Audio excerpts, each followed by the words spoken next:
disappearing and dissipating in a way that we've never seen in history. But you know what? This is how we stop it.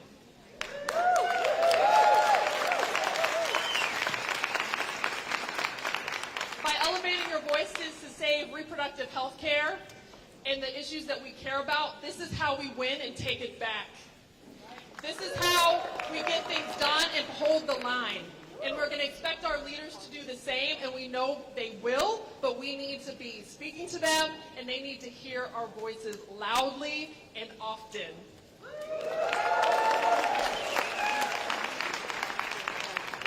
But let's just remember that this is a marathon, not a sprint. This is the beginning of a long, drag-out fight, but at the end of the day, we're on the right side of history, and we're going to win.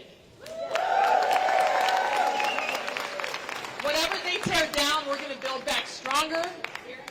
Whatever they tear down, we're going to build back better and more equal. And they can't stop us because we are the people, we are the voices, and people are with us. So without further ado, we know a lot of folks are standing. Really appreciate it. Wanted to bring to the stage our 5 CEOs who are doing the work daily in providing essential and quality health care for folks that need it most. So I want to bring up our CEOs. We have Wendy Stark, Shelley Hegan, Vince Russell, Michelle Casey, and Crystal Colette.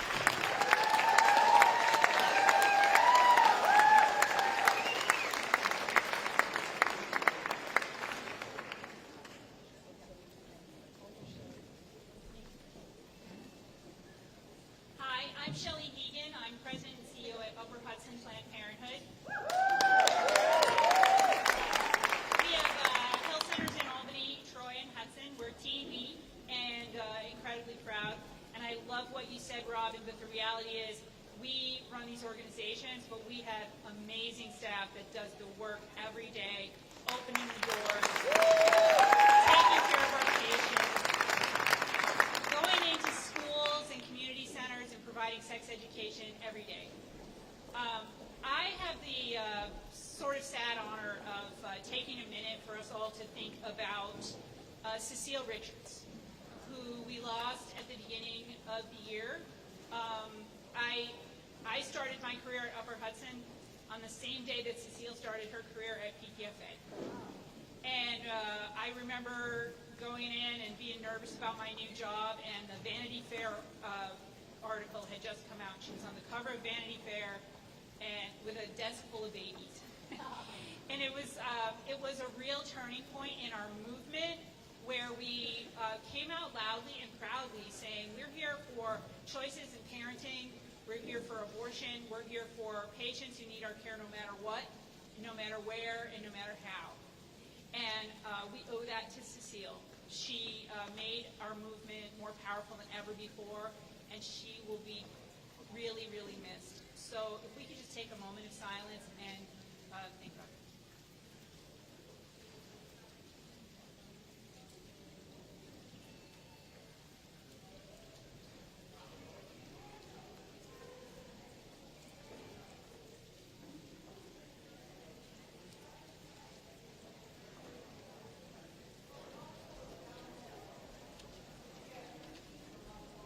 Thank you so much. I'm going to bring to the stage now Michelle Casey. Can you all hear back there? Okay, we're going to keep talking loud so you all can hear. Thank you.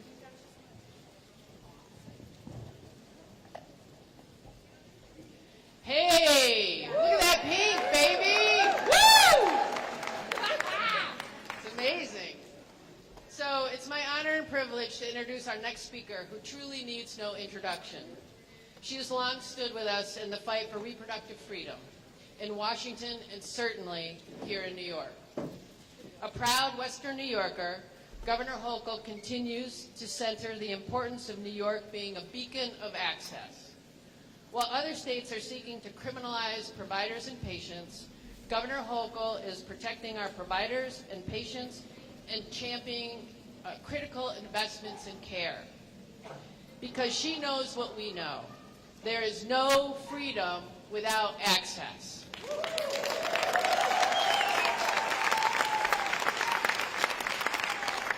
Governor, thank you for being with us here with us today and for your deep commitment to protecting and advancing access to sexual and reproductive health care for all.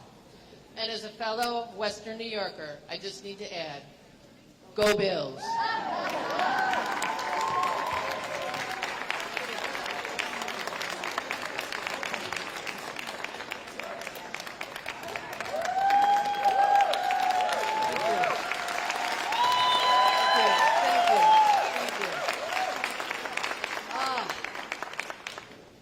First of all, the tribute to Cecile Richards.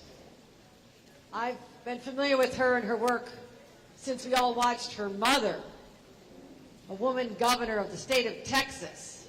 I think I've got a tough job being woman governor of New York. Imagine being the woman governor of Texas. So Cecile came from strong, hearty stock with her mother, and we are always so proud of her work, but also Cecile just put a face on this movement and reminded women that they do have rights, but if we don't stand up and protect them and fight for them, then who will? So I want to honor her as well. Great friend, great champion of the cause. Robin, thank you for all you do for us. You're an extraordinary member of my team, got us through the first 2 years. I'm so proud you're in this position. And Michelle and all the leaders from our regions, and also our majority leader, Andres, your cousin, you'll be hearing from her momentarily. I want to thank you for being the lioness, the leader of this effort to help us make sure you will know where our rights are, and all the members of the legislature are here today. You know, we're just a few days from the start of Women's History Month, assuming Elon Musk doesn't take it off our calendar.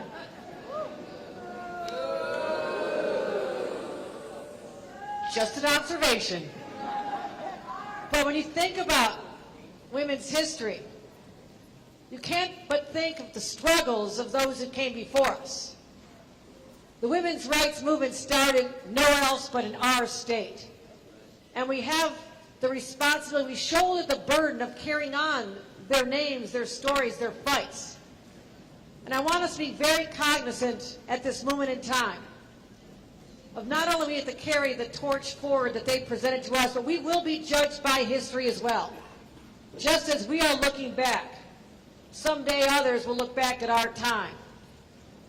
And they will say, what did the women of New York do to respond to the challenge in Washington at this moment? And I am so proud to see this huge gathering of soldiers in this fight, gathered here every single year in Albany, because we must march on. We must carry on the fight. So what do we do here in the state of New York? When the Trump Supreme Court stripped away our rights with the overturning of Roe v. Wade, we didn't stand back, we stood up. Working with the legislature, we passed new laws, shield laws to protect our doctors, which are now in effect. We funded Planned Parenthood with even more resources so they can handle the outcome. When they started talking about taking away medication abortion, we started stockpiling here in the state of New York. Whatever they've done, we've had a strong response. And when they started talking about the possibility of a nationwide abortion ban, we stood up and got Prop 1 passed, so we are protecting our state. Thank you. And even just recently, when we saw what is happening to one of our very own doctors right from the Hudson Valley, God bless her, her life is forever changed because she simply did what her oath to medicine required her to do. She provided a prescription telemedicine for an individual in Louisiana who had no other options. Imagine the desperation of women all across this country. They turn to our doctors here in the safe haven of New York. And then in return, I get served with papers to extradite this individual, this great doctor, to the state of Louisiana? No and hell no. That is never happening.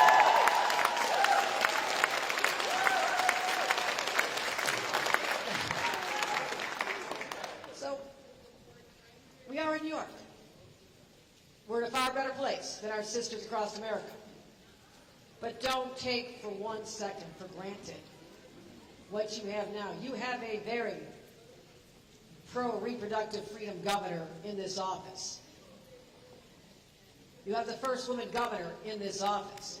I know my mother fought for reproductive rights. I took that right for granted. My daughter no longer has that right. And it better be back there when my little granddaughter Sophia becomes of age, because this is wrong. This is an attack on all of us. And we have to use this moment to fight back. And whenever I see the color pink, I know there's an army behind it. And so when you start getting tired, your legs get so tired you can't march on. Your voices get so hoarse you can't scream anymore.